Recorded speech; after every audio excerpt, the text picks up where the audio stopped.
Guys, grabe, no? Nandito kami ngayon. Actually, naglabas kasi yung isa ko sa mga direct referral, si Judy Spinas. So, sakto naman, natapat na yung dati naming tinitirahan dito sa Black 4 sa Barangay Damen lagi.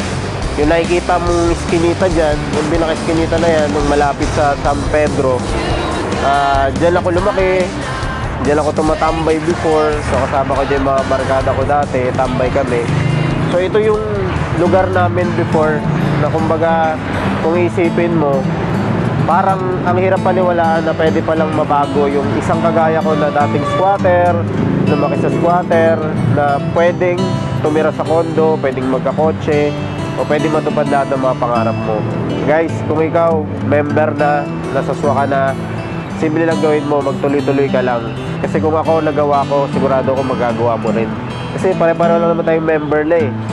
Dalawa kamay, dalawa paa, pareho may mata, may bibig. In short, walang espesyal. Susundin mo na lahat ng sistema na meron tayo. At the same time, doon sa mga nanonood na hindi pa kasali, simple lang sumali ka na. Kasi 2 years pa lang ang SWA. Kung kang papayag na darating na naman ang Pasko, ganun pa rin yung handa mo. Kailangan meron ka ng mas bonggang-bonggang handa. Magato pa din mo yung mga pangarap mo. Kung mahirap ka ngayon, hindi mo kasalanan yan. Pero kung mamuhay at mamatay kang mahirap, that's the time na ikaw na may kasalanan.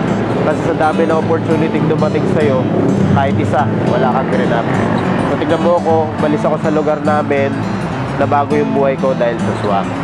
So this is Romel D. Aguas, Certified SWA Millionaire.